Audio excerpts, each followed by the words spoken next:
আপনি কি জানেন আপনার রান্নাঘরের ছোট্ট এলপিজি সিলিন্ডারটা শুধু একটি গ্যাসের বোতল নয়, বরং এর পিছনে লুকিয়ে আছে আন্তর্জাতিক বাজার, সমুদ্রপথের বিশাল ট্যাঙ্কার, ডলারের হিসাব আর দেশের শক্তি নিরাপত্তার বড় এক গল্প। আজ আমরা জানবো বাংলাদেশে এলপিজি কোথা থেকে আসে, কিভাবে আমদানি হয় আর কেন সাধারণ মানুষের হাতে পৌঁছতে পৌঁছতে এর দাম বেড়ে যায়। চলুন ভেতরের গল্প খুলে দেখি। এলপিজি মানে লিকুইফাইড পেট্রোলিয়াম গ্যাস। এটি মূলত প্রোপেন আর বুটেন গ্যাসের মিশ্রণ, যা চাপের নিচে তরল অবস্থায় রাখা হয়। এই কারণেই ছোট সিলিন্ডারের ভরে ঘরে ঘরে ব্যবহার করা সম্ভব। রান্না, শিল্প কারখানা, এমনকি গাড়ির জ্বালানি হিসেবেও এলপিজি আজ বাংলাদেশের গুরুত্বপূর্ণ হয়ে উঠেছে।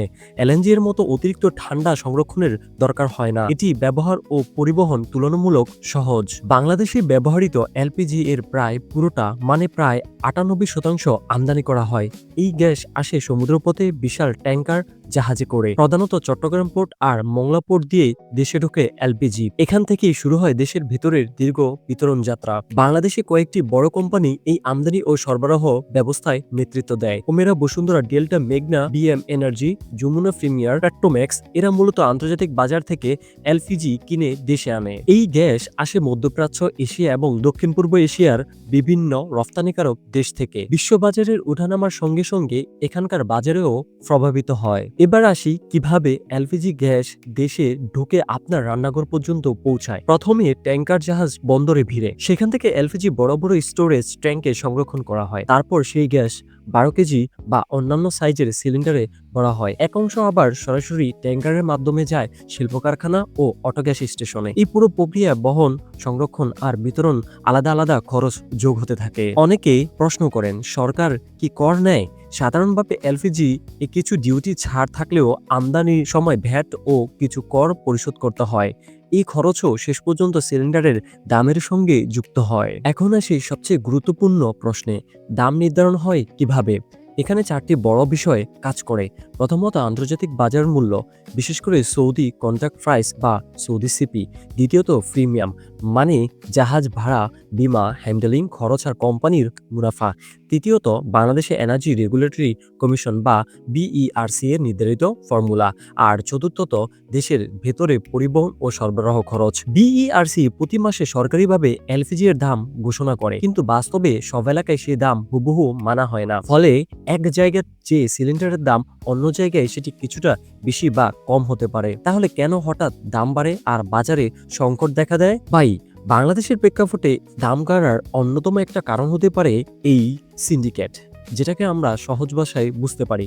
এবার আসি দ্বিতীয় কারণটা কি হতে পারে। দ্বিতীয় কারণটা হিসেবে আন্তর্জাতিক বাজার। বিশ্ববাজারের দাম বাড়লে আর প্রভাব সরাসরি পড়লে বাংলাদেশে এর দাম বাড়ে। বিশেষ করে শীতকালে অনেক দেশে গ্যাসের চাহিদা বেড়ে যাওয়ার দাম বাড়ে। দ্বিতীয় কারণ সরবরাহ কমে যাওয়া। কিছু সময় আমদানিকারকরা কম পণ্য আনলে বাজারে ঘাটতি তৈরি হয়, চাহিদা বেশি আর সরবরাহ কম। এই সমীকরণ দাম বাড়ে। এরপর বাজার কাঠামো। একসময় বাংলাদেশে 20টিরও বেশি কোম্পানি এলপিজি নিয়ে কাজ করত। এখন বড় অংশের বাজার নিয়ন্ত্রণ করে মাত্র কয়েকটি বড় প্রতিষ্ঠান। অনেক ছোট্ট কোম্পানি বড়দের কাছ থেকে গ্যাস কিনে বিক্রি করে।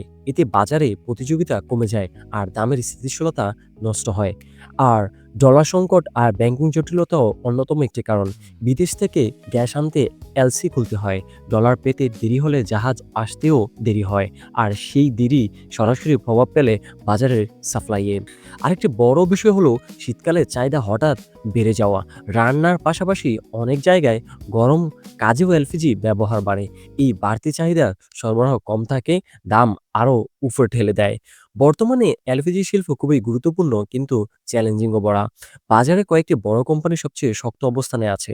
অনেক সময় কোম্পানিগুলো বাজার দখল করতে কম দামে বিক্রি করে লোকসান মেনে নেয়। এই প্রতিযোগিতা কখনো ভোক্তার জন্য ভালো, আবার কখনো বাজারকে অস্থির করে তোলে। সবশেষে ভবিষ্যতের কথা বলি। বাংলাদেশ যেখানেই পাইপলাইন গ্যাস নেই, সেখানে এলপিজি এর প্রধান শক্তির উৎস।